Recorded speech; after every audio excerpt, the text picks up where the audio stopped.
Haschegen, Susanne Heim, Andreas Heinemann-Gruder, Klaus Henschel, Dieter Hoffmann, Uwe Hosfeld, Horst Kant, Andreas Kleinert, Helmut Meyer, Herbert Mertens, Benno Müller-Hill, Michael Neufeld, Gerhard Rammer, Volker Remmert, Monika Rennenberg, Volker Rölke, Carola Sachse, Florian Schmalz, Reinhard Sigmund Schulz, Ruth Lebensheim, Helmuth Trischler, Heike Weber, Burkhard Weiss, Sheila Weiss, and Stefan Wolf. Introduction. During World War II, German scientists attempted to harness nuclear fission chain reactions in order to create powerful new energy sources and weapons.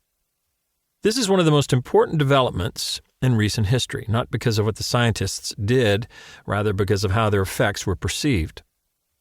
Without the German uranium project and credible reports about its existence, it is difficult to imagine the United States government investing such great amounts of manpower, resources, and money into making such a futuristic weapon as the atomic bomb.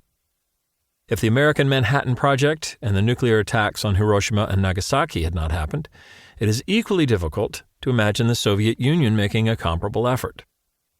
Thus, without the threat of Hitler's bomb, there is no atomic bomb in the summer of 1945, or nuclear arms race immediately thereafter. The world would have been a very different place.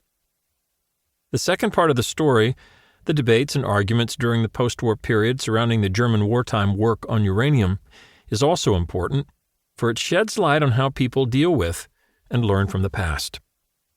Confronted with the terrible legacy of National Socialism, these German scientists had to justify, both to their fellow Germans and to foreign colleagues, having worked within the National Socialist state on weapons of such destructive power.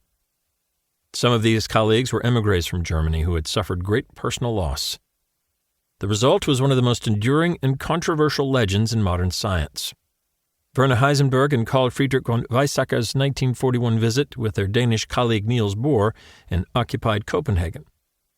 This book examines the history of the wartime research in Germany, connects this to the post-war criticism and eventual rehabilitation of these scientists, and sheds light on this legend.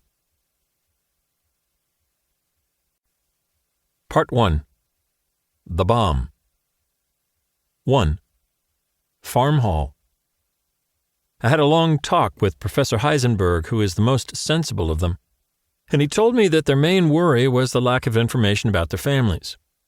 He also said that they suspected that their potential value was being judged by the documents found at their institutions. He said that these did not give a true picture of the extent of their experiments, which had advanced much further than would appear from these documents, and maintained that they had advanced still further as a result of pooling of information since their detention. He begged for an opportunity of discussing the whole matter with British and American scientists in order to acquaint them with their latest theories and work out a scheme for future cooperation. Major T. H. Rittner, June 15, 1945. Interned at Farm Hall. 2 months after the end of World War II in Europe, while the conflict in the Pacific still raged, 10 German scientists found themselves interned in an English country house called Farm Hall. We know a lot about their time there because secret microphones had been installed in the walls and their conversations were overheard. After 2 weeks, the British officer in charge of the detained scientists described them as follows. Max von Lau, a shy, mild-mannered man. He cannot understand the reason for his detention. He has been extremely friendly and is very well disposed to England and America. Otto Hahn, a man of the world. He has been the most helpful of the professors, and his sense of humor and common sense has saved the day on many occasions. He is definitely friendly disposed to England and America. Werner Heisenberg.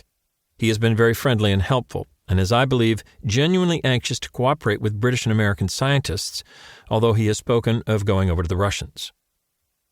Walter Gerlach. Has a very cheerful disposition and is easy to handle. He appears to be genuinely cooperative. Paul Hartek. A charming personality and has never caused any trouble. His one wish is to get on with his work. As he is a bachelor, he is less worried about conditions in Germany. Kurt Diebner. Outwardly very friendly, but has an unpleasant personality and is not to be trusted. He is disliked by all the others except Bagger. Carl Friedrich von